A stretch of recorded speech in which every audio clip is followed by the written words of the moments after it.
Hello and welcome to another edition of the Brand Couch, this time from Reykjavik in Iceland and at the Charge Energy Branding Conference. I am here with Marc from the VIM Group, and Marc, we're both in branding, but on different sides of it. Tell us a little bit about yourself and what you do. Yeah, thank you. You know, I think maybe there's a few ways to describe it. In the most simple terms, we help our clients to change their branding following a repositioning or a merger or acquisition. In more holistic terms, if branding agencies do the magic of branding, so helping our clients to create brand strategic direction and creativity around that and research, then we are more on the side of helping our clients to execute those changes. So if branding agencies are the magic, then we are more like the logic. If you also think about Simon Sinek slang, then branding agencies are more the why and the what, and we are the how. Yeah. And lastly, if you look at the construction management sector, where you have architects and construction management businesses, branding agencies in the brand sector are the architects of the brand and the future and the aesthetic and the intent and the purpose of what is intended, whereas we are the like the construction management firm to do the costing, the planning, to make sure the execution happens first time right.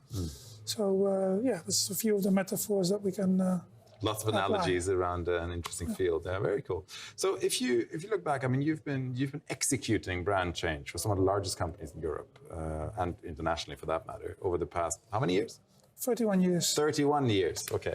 So so if you were to look back and look forward, what do you see the sort of concrete challenges of those execution projects are? What do you keep running into? What are the same things that keep coming back, which both maybe are surprising or just a natural problem? Yeah, there's a variety of things, but I think most compelling is if you look 15 years back, an identity or brand would consist of a logo, colors, font type, and maybe a tagline. Whereas over time, there's been an explosion of channels and touchpoints due to the increasing digitalization. And currently, we also see that there's even more change because the stakeholder groups are widening. It's no longer the customer only, but more than the customer, like employees, suppliers, and society at large. So I think this, and we call this the changing paradigm of brand organization. It used to be very simple to manage a few touch points that you could also own in an organization. We mostly work for large organizations or international organizations, and the ownership of all the touch points is very much distributed across the organization. So you will have people in retail, they own the retail stores.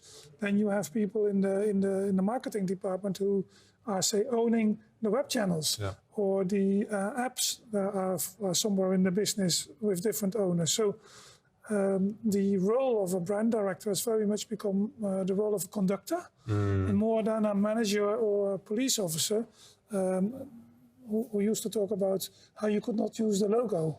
But these days, that's no longer the challenge. The challenge is how you orchestrate the intangible relationship between an organization and the stakeholders through the brand touchpoints and the channels. So I think, that's been the biggest change that we've seen. And of course, professionally very much interesting because life has not become easier as a result. No, it's a bit more complex, right? So are these, let's call them brand conductors, it's actually quite a nice title there. Would you say that most of the corporate clients you deal with are aware of that role and they have that role, or do you see that there's an education needed for like larger corporate systems? No, I think, thanks for asking, but I think clients are very much aware, they see themselves like that, but there is the biggest challenge for clients is the credibility that brand has in the boardroom. So personally, I'm all about how we can elevate brand into the boardroom. I was trained at KPMG as a chartered auditor, and this is now long ago, but still my DNA is the blue or the rational side of how things work. So I consult a lot with the boards of our clients all around the world on exactly that, how brand works for you as a business. And this is not the marketing or the communication or the agency speak, but really, if you do these things and you stick to it for a certain period of time, how does that help you increase your license to operate as a business? And how does it translate? I think that's a challenge for most of the brand leaders in this world. They are seen to be as, well, maybe as the conductors, but also the guys still who spend the money, similar to communicators and marketeers, and we help them to make the investment and the business case for that much more. And as a result, we deserve a seat at the boardroom table. Well, there you go. And that I thought that was interesting to sort of give a segue too. But it's like, do you feel that there's still some resistance, or is it more a search for new, let's call it, competence within that boardroom? Because traditionally, when you look at brand has traditionally been parked in marketing, right? And then in the last 10 years, we've seen that brand is more important for talent acquisitions, development of the business positioning, understand your audience, et cetera, and then sort of strategically moving the company along those lines, right? How difficult is it? Do you see culture? You work all across the globe. Do you see cultural differences? Is it easier in Germany than it is in England, or is it the same, or is it easy in the US? Well, how would you describe it? Well, I think generically speaking, even I'll get to the cultural thing, but brand is the most valuable intangible asset of an organization. However, contrary to other disciplines in an organization, like being a business unit or being the HR function or the procurement function, there's no strict governance for it. No. And if you look at where brand sits, within the largest companies in the world, 67% of all the brands are owned in the corporate communications suite. And ultimately, 1/3 is like in the corporate marketing suite, if it exists, because not all companies have a corporate marketing function. This very much depends on whether they're B2B or B2C or what their brand architecture is. So that's quite different. And then, of course, culturally, there's always cultural differences and differences in maturity of economies. Like we see in the Middle East, of course, that there's enormous growth there. Not necessarily all the maturity, but definitely all the acumen to get stuff done. And that's then compensating for the lack of maturity. So, I think that's how I would look at it. Sounds like both a very tough and interesting job. Well, I love what I do, and, you know, to be seen as a credible counterpart on these conversations is very much an added value for our clients, but also for their board. So that's a lot of fun.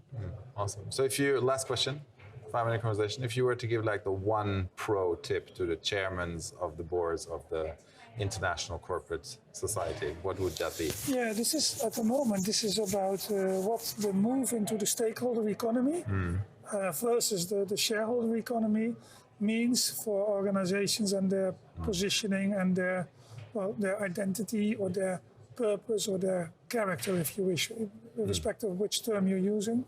But the opening up to employee stakeholders, the wider role of society and the need to have empathy in the ecosystem with what's happening around you, much more than before, is forcing, and I see this amongst all our clients, is forcing the need to reassess why you exist.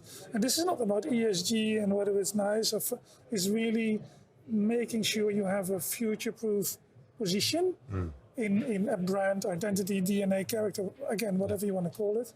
And from that we see a lot of activity. It's very much on the forefront of the chairmen of supervisory boards, but also board members, because they understand that the era of the customer and the shareholder every 3 months is over.